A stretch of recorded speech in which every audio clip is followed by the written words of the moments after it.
Hello everybody, here's today's daily dose. Now I'm sure most of us will agree that one of the most challenging question types is spot the error or finding errors. So understanding the need for some quick tips and concepts, here's presenting to you rules to help you spot those errors faster. In this video, we will look at 3 such rules. Rule number 7, nothing but. That phrase is used before a noun phrase or an infinitive. We know an infinitive is to plus verb, but without the to mean only. So for example, if I say, my car is nothing but trouble. That story was nothing but lies. Right? You see the construction? Here's our example for you to understand this rule in detail. It is nothing else than foolishness. In this context, where do you think the error is? Or do you think there is any error at all? It is nothing else than foolishness, right? Now, usually, nothing but this expression is used in front of a, noun phrase. In this context, it's a noun, right? Foolishness. So, it's used in front of a noun phrase or even an infinitive. We know what an infinitive, right? To plus verb. But it is used without the to. Noun phrase or infinitive without to. Without this to. And what does it mean? What does it convey? It conveys the meaning of only. So here in this context, it is nothing else but foolishness. It is nothing else but only foolishness. That's the meaning it conveys. The error is in part C. You change then to but. So this is another rule that you need to keep in mind. For those of you who didn't know, right? So that's rule number 7. Nothing but is used in front of a noun phrase or an infinitive without the to mean only. So you need to remember this as well. Rule number 8. Be familiar with, errors pertaining to word class. Word class, one word as a noun, as an adjective, as a verb, right?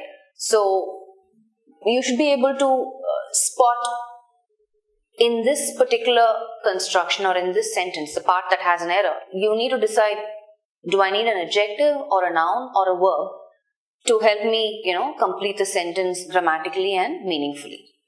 Here's our example. The Hilton Hotel was fully equipped to offer leisure stay to its clients. Where do you think the error is in this one? The Hilton Hotel was fully equipped to offer leisure stay to its clients. Equipped with, okay. Equipped itself means what? That they have something, right? It has. So the Hilton Hotel was fully equipped. The word equipped itself means they have what it takes to offer. The error is in part C. See this stay, this is a noun, right? So this word needs to be describing what sort of a stay, right? I need a description word. A description word is always an adjective, right? So what is the adjective form of this word? Can somebody quickly tell me? What's the adjective form of leisure? You change leisure, which is a noun form, to an adjective form to describe stay. Leisurely. Are you following? So you don't need to, yes, equipped can be followed by with, but in this context, equipped gives you that meaning already. Equipped means they have what it takes. The Hilton Hotel was fully equipped. What? To do what? To offer leisurely stay to its clients. So this sort of an error, right? These sort of errors are basically errors pertaining to word class. What's a word class? One word having different forms, right? So word class, the Hilton Hotel was fully equipped to do what? To offer leisurely stay, not leisure stay. You can't have both noun plus noun. You need an adjective describing the stay. Okay, so these are word class errors. You need to figure out whether you need a noun form or an adjective form or an adverb form or a verb form, right? So that's rule number 8. Be familiar with word class errors. Errors pertaining to which form is required in the context actually. So let's move on. Rule number 9. The phrase one of the, each of the, some of the is followed by a plural noun number. Examples, one of the reasons, some of the students, each of the boys. You follow? Right? So those phrases are followed by a plural noun number. Let's take a look at an example. One of the most widely spread bad habit is the use of tobacco. This is an easy one. Let me see if you're able to quickly identify the error. The expression itself will help you figure it out. One of the most widely spread bad habit is the use of tobacco. Think, what's wrong with one of the most? The error is in part C, right? So what's your rule? The rule is pretty simple. When you have phrases starting with one of the, each of the, some of the, it's always followed by a plural noun number. One among many habits, right?